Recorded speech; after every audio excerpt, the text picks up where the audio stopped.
Hi, everyone.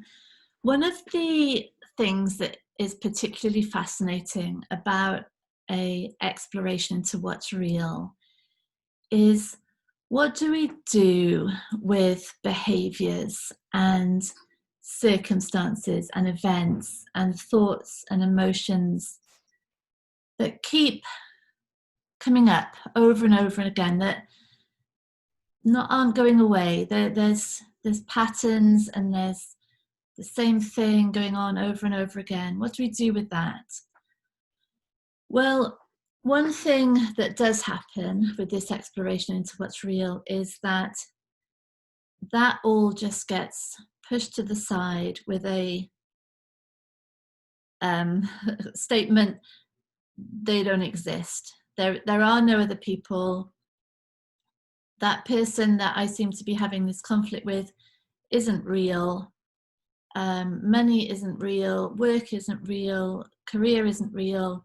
It's all a dream. None of it's true. So there we go. Don't have to look at that anymore. And what's happening is that a very beautiful opportunity, which is actually the nature of the design, for those patterns, for those behaviors, for those conflicts, for those thoughts of limitation, the opportunity for them to be seen for what they are, which is always a reflection back on what's being believed, what's understood about who we are, what is being defended and protected in every way that this body mind moves around the world. So it seems to me that maybe up until now, for many of us, how reality appeared and the things that we did just were unquestioned, just an unquestioned right response to objectively true reality. And so there was no looking at the behavior really, because it was just what had to happen given how they're being, given how terrible the boss is, given how bad the relationship is with the mum or the mother-in-law or the siblings. You know, it just has to be that way. But that also is just a mindless replication of belief, conditioning, of learning, of the whole internalization of what's believed about the self. And so neither are really, neither have any depth to them. The first is just a mindless continuation of the patterns, and the second really is just denial of them. But how about if we consider that all of it is the opportunity, is the gift to see what's really going on, because it's essentially the making transparent of everything that is being understood, everything that's being believed. It's out there to be looked at, the behaviors, the events, the circumstances, the responses. It's all belief made transparent. And so it becomes part of the design, part of the information, part of the falling away of what's not true, when we look at, with real just curiosity and openness, at how the idea of self plays out. And so we've got a program happening in October and November, which is going to be a very personal one, very interactive, very immersive, and we're going to look at 4 areas, all because of what they reveal about what's understood. So we're going to look at money. It's called rich, by the way, rich as in abundant, we're thinking. We're going to look at money. and see how all the beliefs about money and how it relates to the self play out in the experience of money. And we're not going to look at it so that we can get rich in the material sense. We're going to look at it from the sense of, what is this saying about the self? Because the more it's seen, this limited, contracted, narrow idea of capacity or incapacity, the more that is seen, the more it starts to dissolve, the less grip it has. And then what's unveiled is unlimited potential, is essentially the ultimate creative intelligence that we really are, where anything is possible, and anything desired in that space there's no obstacles to it. So it's a sort of outside in look at money. We're not using this understanding to go out into that world, that fixed objective world. We're using how that world appears to go back and see what it reveals about the veil of limitation over the unlimited intelligence and creative potential that we are. So that's cool.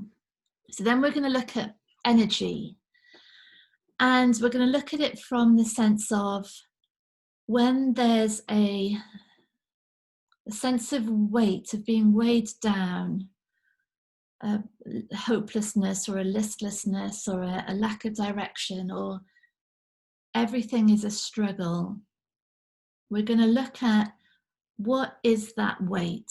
What is it that's sapping the energy? What is creating so much mental activity and confusion that it takes all the energy from anything else? And so again, we're going to look in this hall of mirrors and see what's being reflected by a feeling of just struggling beneath the weight of being, because there is no weight to being. There isn't any, is there? And we're going to look at it to see what's going on, see what's being believed, see what's being held onto and protected. All that armor we carry around, of course it's heavy, really. So energy will be the second one, which is really an unveiling of the aliveness of us, this force of miracle life that we really are. So good. Then the third one we're going to look at is time, and the stress of the to-do list, of the deadlines, of the expectations, of our own inner demands on ourselves in order to be worthy and to be productive and to be a valuable member of society, and this future projection of a time when we haven't got everything done, and the past of when we've failed to do stuff. And so this whole idea of time, of there not being enough time, of time being limited, and of saying something about us. And so again, this hall of mirrors, we're going to see how it reflects back all the concepts, all the ideas, all the imagination that is dragging attention out of just now, out of what's happening. And in this space, what's happening is just what will be responded to. And so we can see that time, the play out of time in reality, in apparent reality, is really a veil over just pure presence, the pure stillness, the pure openness of our being, just that space, really, the space that we are. It's just cluttered, isn't it? Cluttered, filled with alarm clocks, really, all going off, all saying something about us, when really there's nothing that can be said about us that's ever true. We are the presence, we are the witnessing awareness. It's beyond any description. So we'll look at that, see how that plays out. And then the final area, massive area we're going to look at is connections, relationships. And we're going to see how painful relationships, conflict, tightness, relationships where there's an enormous amount to defend and protect, where there's huge rumination of what people are thinking of us, and of being rejected, of ostracized, of not living up to what's required, of not being acknowledged, not being included.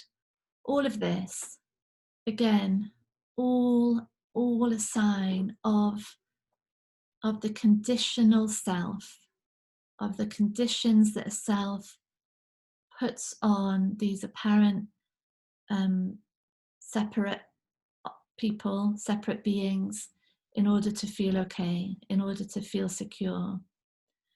And so our Hall of Mirrors here is a reflection back on the veils over the unconditional love that we really are. And and the pain of it, the suffering that's involved in that, because our nature is so obviously love. We're made of love, aren't we? How could this miracle be anything other than love? And for that not to be seen, for us to struggle, for us to try and find that in conditions, in transience, in unreliability of form, enormous suffering. So again, it's going to be a look back to see what's being hidden, to see where there's confusion.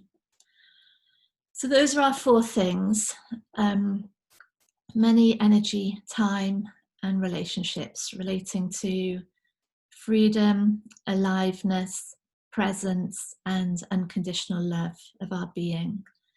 And we're going to have a very interactive, bespoke, practical, immersive 2 months, beginning with a series of questions to just see how the land is lying, really, to see what these mirrors are reflecting back.